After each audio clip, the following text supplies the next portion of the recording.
Hi, I'm Bill. Today, I want to talk to you about something that I see all the time.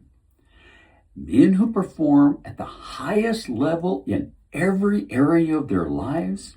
Oh, they have successful careers, strong relationships, they're respected in their communities, but they struggle when it comes to intimacy. And it confuses them because they're used to performing well. They're used to solving problems. They're used to success.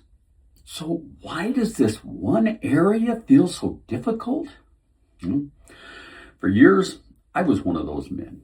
Oh, I could handle pressure at work. In fact, I created my own company.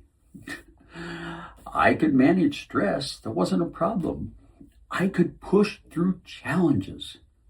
But in the bedroom, everything I knew about performance, well, it seemed to work against me. And it took me a long time to understand why. I want to show you what's really happening. But first, let me ask you something. Are you someone who performs well under pressure? Do you thrive when the stakes are high? Do you push yourself to meet deadlines, exceed expectations, and deliver results? Well, if you're nodding yes, then I'm talking to you. Because the same traits that make you successful everywhere else can sabotage your intimate moments. And most men have no idea why this happens. Here's what I mean. Success in most areas of life require a specific mindset. You focus on the outcome. You measure your performance and you push through difficulties. You control all the variables and you don't accept failure. That works brilliant in business. It works in your fitness and it works in your relationships, to a degree. But in intimate moments, this mindset destroys arousal. And here's why. Arousal doesn't respond to pressure. It doesn't respond to effort, and it doesn't respond to willpower. It requires the opposite of what you've trained yourself to do. It requires surrender. It requires presence. It requires letting go of control. And for high-performing men, that feels almost impossible. Think about what happens if you approach intimacy with the same mindset that you would use at work. You'd focus on the outcome. I need to get hard. I need to stay hard. I need to perform. Well, you measure your performance. Am I hard enough? Is this working? How am I doing? You push through difficulties. Well, I can force this. I can make this work. I just need to try harder. Well, you also try to control all the variables. Well, if I do X, then Y should happen. And if it's not working, hey, I'll adjust. And you don't accept failure. This has to work. I cannot let this happen. What's wrong with me?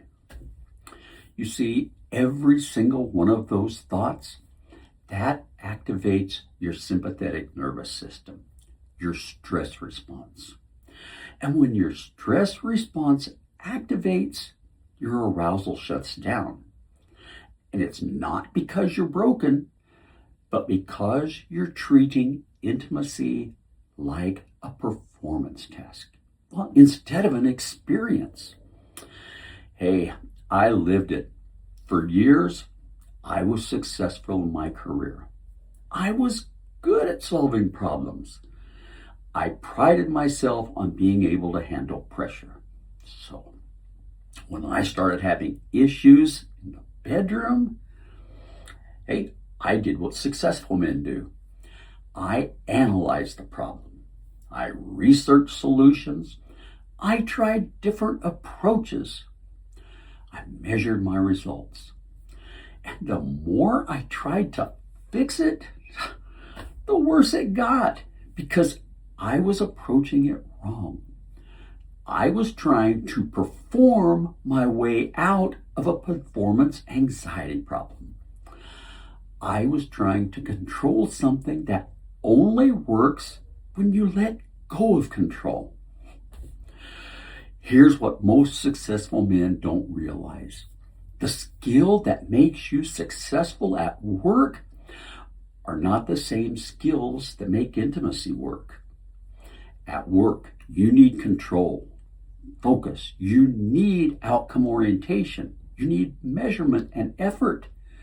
But in intimacy, you need surrender, presence, process orientation, experience allowing.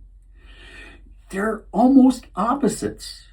And if you only know how to operate in the first mode, the second mode feels forward, dangerous even, because letting go of control feels like you're accepting failure. But it's not. It's the only way arousal actually works. Now, here's what doesn't work. Trying harder to get hard. That's more pressure, so there's more stress response and less arousal. You research every possible solution. That keeps you in your head in analysis mode and not present. You set performance goals. Tonight, I'm going to last for 20 minutes. That's outcome focus. Monitoring equals more pressure. You measure yourself against past performance.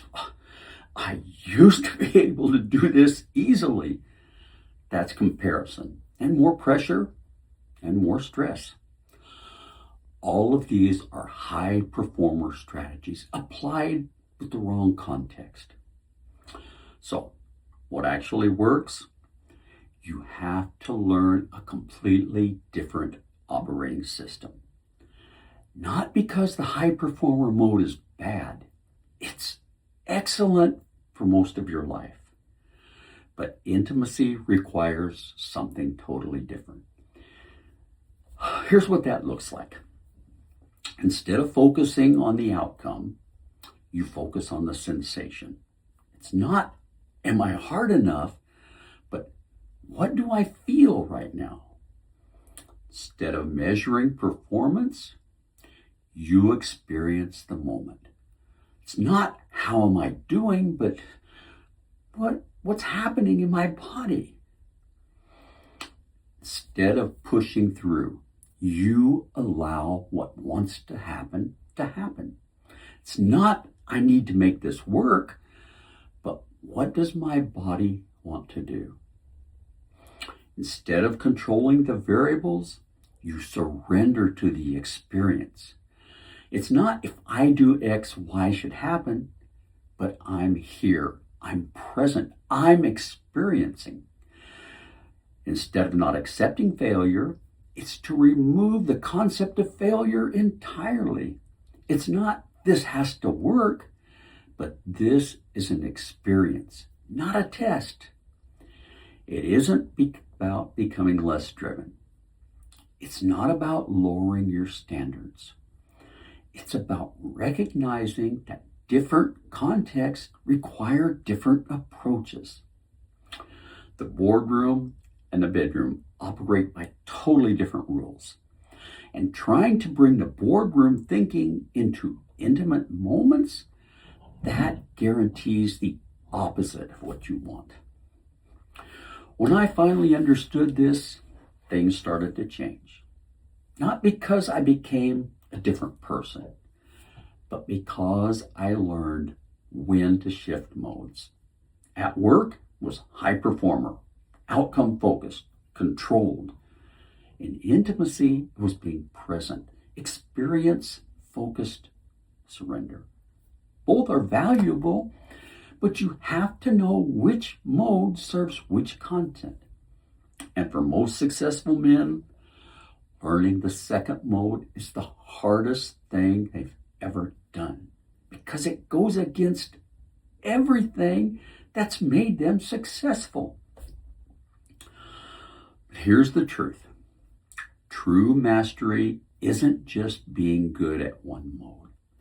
It's knowing when to use each mode. Okay, let me bring this all together for you. If you're a high-performing man who struggles in intimate moments, it's not because you're broken. It's because you're using the wrong operating system for the context. You're bringing outcome, focus, control, and measurement into a space that requires presence, surrender, and experience. The shift isn't about trying harder, it's about learning when to let go. Here's what you can practice today. Notice that when you slip into a high performer mode during an intimate moment, am I performing well? Is this working? Am I doing this right? When you catch that, just notice it and then ask yourself a different question. What do I actually feel right now? That's the shift. It's simple, but it's profound. Now, this is just one piece of understanding how your mind affects your body's response. In my full program, I teach how to recognize which operating mode you're in. Practices that develop the ability to surrender. Nervous system techniques that shift you out of performance mode. How to be present instead of monitoring. It's a complete system for men who are used to high performance. The link's in the description below. Now, if this video helped you see yourself differently, click subscribe so that you don't miss any of my future videos. Because in future videos, I'll cover more about the mind-body connection and how to work with your body instead of trying to control it. And I'll see you there.